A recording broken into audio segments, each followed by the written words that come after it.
Our story is a story of conquest, not of men and nations, but of technology, and the awesome instruments of military might that help to keep a people free. It is a story, too, of time and distance, and those who gave us the tools to master them, to move at great speeds, shrinking miles to inches and days into seconds, compacting the vast reaches of our home planet into a small community of neighbors. It was the jet engine that gave us the speed, in-flight refueling that made the long journeys possible. But in the beginning, iron men and wooden ships, a few intrepid aeronauts, and flying machines that challenged the imagination, but little else. The technology that eventually conquered time and distance didn't exist at the turn of the century. Flight itself was the problem, and those who accepted the challenge took halting, uncertain steps, testing untried principles in a new and unfamiliar environment, reaching for an idea whose time had not yet come. It took the Wright brothers to carry us to the new world, their frail, kite-like craft surging forward, lifting into a chill December wind. 1903 it was, a place called Kitty Hawk, the North Carolina Outer Banks, and the clock was running. A flight's first decade was a decade of slow progress at home. Aviation pundits and visionaries were there, all right, but government simply was not interested, at least not in a wood and fabric machine of limited speed, even more limited endurance. But attitudes changed. August of 1914, World War I reworked the map of Europe and the nature of combat. On the ground, trench warfare and static defense lines yielded only stalemate. But in the air, above the lines, history was made. Aircraft assigned to observe and spot for artillery flew unchallenged above the trenches. Military leaders saw the potential there, pressed industry to improve the breed, and soon planes of greater speed, longer range, and sturdier construction were flying. Armed with machine guns and bombs, they assumed new missions: interdiction, bombardment, air superiority. The problems remained, both with planes and tactics, and no one knew better than the men who flew. Men like John Richter, Lieutenant, Army Air Service. Richter complained that his SPAD could stay in the air only 20 to 40 minutes in combat. I had to fly 9 sorties on the day the San Miguel offensive started, he said, adding almost prophetically, we all wished we could refuel somehow without having to return to our bases just when the action got interesting. But Richter, along with Lieutenant Lowell Smith, decided to do more than complain, and 6 years later, while stationed at Rockwell Field near San Diego, they set out to prove a hunch that air-to-air refueling could work, and that in the end, the plane's ability to stay in the air was limited only by the endurance of its crew, the dependability of its engines. The Rockwell Field commander, a major named Hap Arnold, agreed with Richter and Smith. He encouraged them and told them to press on. But even at this early date, 1923, they weren't the first to try. Daredevil aviators had already made the first known crew transfer in flight back in 21, but their methods left much to be desired. With a 5-gallon can of avgas strapped to his back, Wesley May climbed from the wing of a Lincoln Standard up to the wing skid of a JN-4. He worked his way to the Jenny's engine, unstrapped the can, and poured gas into the tank. And it should come as a surprise to practically no one that this pioneering technique did not attract a very wide following. But Smith and Richter had Mr. Ford's better idea. It took 40 feet of hose and steel cable coiled on the cockpit floor, 2 DH-4Bs, a lot of special plumbing, gauges and guts, and Major Arnold's endorsement to get the job done. Handling all the pipes and tubing, not a chore for John Richter. Before the war, he'd been a locomotive test engineer for the old Santa Fe Railway. Same pressure gauges, different roadbed, and a new challenge. First actual transfer of gas, June 27, 1923. 2 hookups, 75 gallons, and 6 hours, 39 minutes of continuous flight. The first demonstration of a workable air-to-air refueling system was in the books. But this was the 20s, Aviation, a carnival, and pilots the actors, stunting across the country in old Jennies, trying to keep bread on the table. The press labeled the Richter-Smith achievement just another in a long series of barnstorming gimmicks. Well, the 2 airmen set out to prove them wrong, and on October 25th, they did just that. Less than 20 years after the Wright brothers' first flight, the 2 Air Service pilots flew their craft non-stop, Canadian-border to Tijuana, some 1,200 miles, in 12 hours, 13 minutes, and 40 seconds. A month later, 2 Kelly Field pilots were killed in a refueling attempt. It was the first time a death occurred, and it put the brakes on further experimentation. It wasn't until 5 years later, New Year's Day 1929, that we got back into the business, this time with a vengeance. The plane, the question mark, the men, Major Carl Spotts, Captain Ira Aker, Lieutenants Harry Halverson and Pete Quesada, Staff Sergeant Roy Ho. The mission, not impossible, but awfully close considering the equipment used. The job of the question mark crew, keep the plane in the air as long as possible. Test the practical value of in-flight refueling, endurance of both man and machine. But there was another task, and to many in the air service in the 20s and 30s, it was equally as important. That job, according to General Aker, was to keep military aviation in the headlines. Let Congress and the American people know that air power was no longer a dream, but a strong and vital link in our nation's chain of defense, and that the air service was constantly working to make good planes fly even better. It was Pete Quesada's idea to try the endurance flight. Ira Aker, who pulled together the people and hardware to make it work, and Tooey Spotts, who marshaled his forces in Washington, getting the support from Major General James Fichet and the air staff, moving the program forward, guiding it. Airplane chosen for the job? A Fokker C-2, a big 3-engine transport monoplane, cruised at about 100 miles an hour, and because of its size, offered the crew some small comfort for the long flight. Amenities? Well, 2 wicker chairs, a radio, and a cook stove. The refueling ship, a modified Douglas C-1 World Cruiser, a single-engine biplane, 95-mile-per-hour cruise. Its slightly lower speed would lead to the development of descent, or toboggan refueling. Both planes hooked together, descending in a shallow dive, a technique that lets high-performance fighters take on fuel from slower tankers while lessening the danger of a stall. It's on the record books today, a gift from the crew of the Question Mark.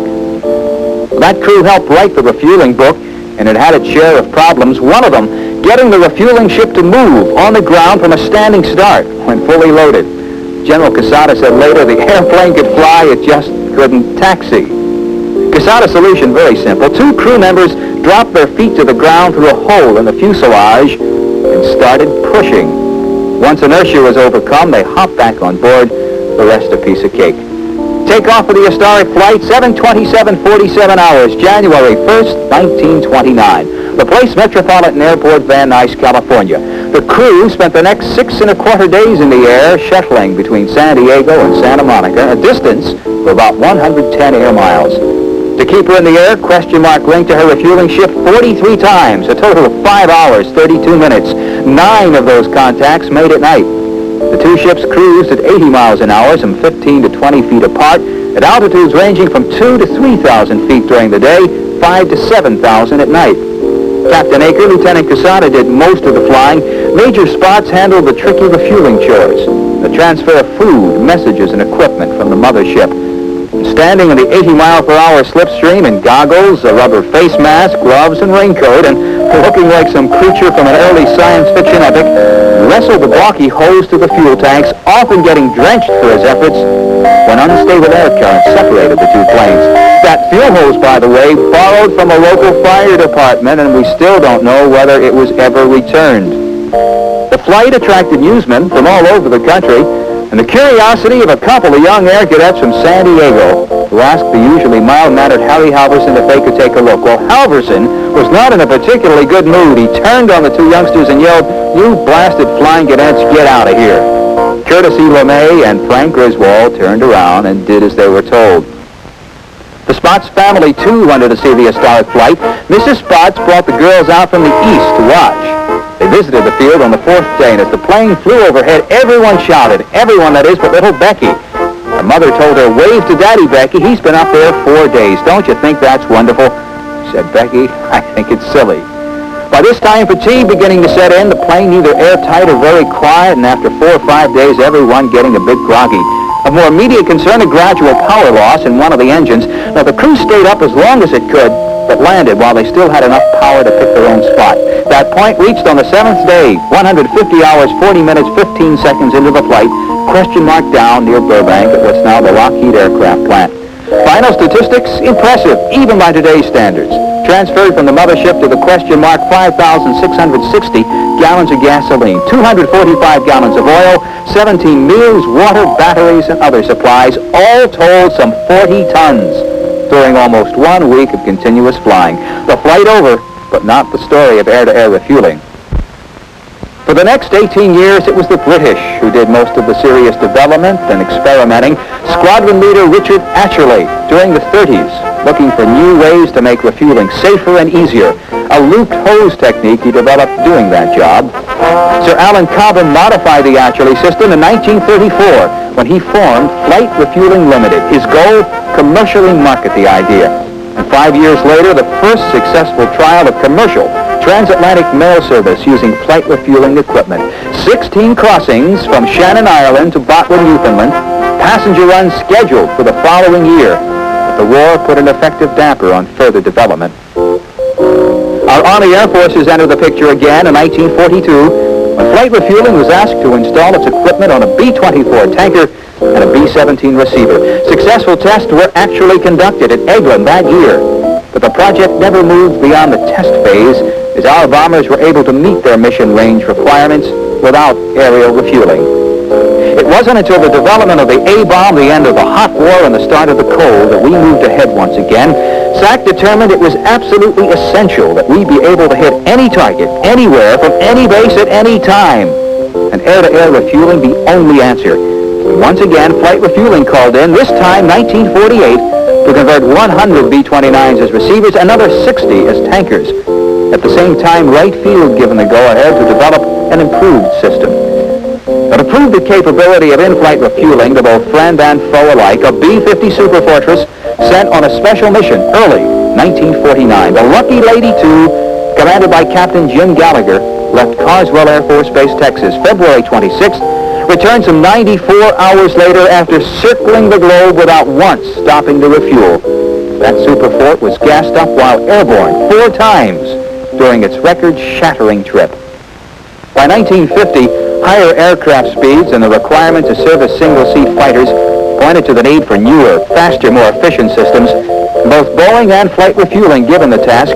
Boeing's answer, developed in just 4 short months, the Flying Boom, today's standard of the fleet. It was faster, easier to use, a boomer, flying the probe directly to the receiver. No need for more crewmen in the receiver, so even single-place aircraft could be handled without any problems. And most important, large amounts of fuel, up to 900 gallons a minute, could be transferred in a short time. Flight Refueling's job, develop a special system for fighters and probe and drogue the solution. A simple hose with basket or drogue at one end. When a thirsty fighter approached, the hose was reeled out, the fighter flying its probe directly into the basket for a hookup. Now, the drogue couldn't offload as quickly as the boom, but probe and drogue would permit simultaneous refuelings, 3 at one time, and greater flexibility in rough air.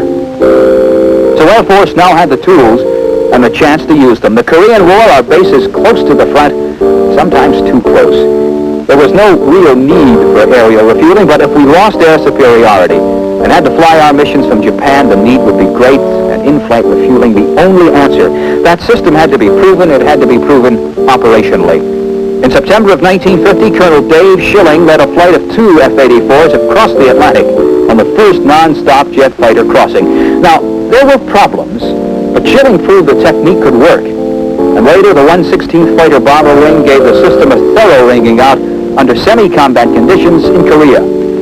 During the 50s and early 60s, both SAC and TAC moved along different, yet converging lines.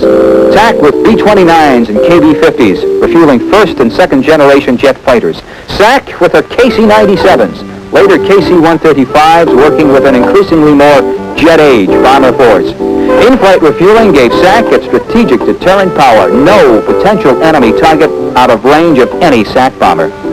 It gave TAC the CASAF, the Composite Air Strike Force, a mobile, tactical strike force tailored to meet specific Air Force needs, able to move quickly, efficiently, wherever the need was greatest. Exercises like Mobile Baker and Mobile Zebra successfully testing that system, moving large numbers of men, planes, and equipment to Europe and the Middle East. It was in Southeast Asia that a new challenge lay waiting, dormant now, but soon to erupt and engulf us in the longest, most difficult, and demanding war the American people were ever to fight. Yet it was a high-level decision made in 1960 that helped the Air Force better meet the challenge of that war. Single manager concept, the phrase, all aerial refueling placed under one command, SAC, a more economical, efficient, effective way to supply jet tankers for whatever need the Air Force had. Do it by 1963. And they did. Long years of planning, testing, coordinating, developing, and more testing. But when the big air push came in 1965, we were ready. SAC did the job, and then some. Young tigers, they called them, the tanker crews, unglamorous but not unappreciated. In 1 month alone, KC-135 crews offloaded more than 100 million pounds of fuel to needy F-4 drivers, 105s and 52s, more than 9 billion pounds by the time the war started winding down. Vietnam was their ultimate test, and how they responded already on the record books, measured not by the blurred images on post-strike photos, but by lives saved and missions completed because a tank was there. Heroism is more than a smoking minigun and the gut-gripping pressure of a 6G Terran. It's long hours sitting alert, longer hours in the air flying the anchor, waiting for the call and being there when it comes. It's getting the adrenaline pumping as you reach out to a fighter pilot who has nowhere else to turn. There is satisfaction in this work. There always will be, as long as roaring jets seek to stretch the limits of time and distance and a pulse-quickened cry for help crackles over the radio. This calling, this special bond that unites those who fly will remain. Even though technology gives us new wings to try, tomorrow's wide-body tankers, the B-1, and an eagle whose talons reach to the edges of space. This bond is sure and true. It's future secure. Those who dared and conquered made it so. Those nameless pilots, navigators, boomers, and flight mechanics, the Richters and Smiths, the Halversons, the Casadas, Akers, and Hoes, and a man named Carl Spatz. They did it. Theirs is the conquest. Theirs the glory.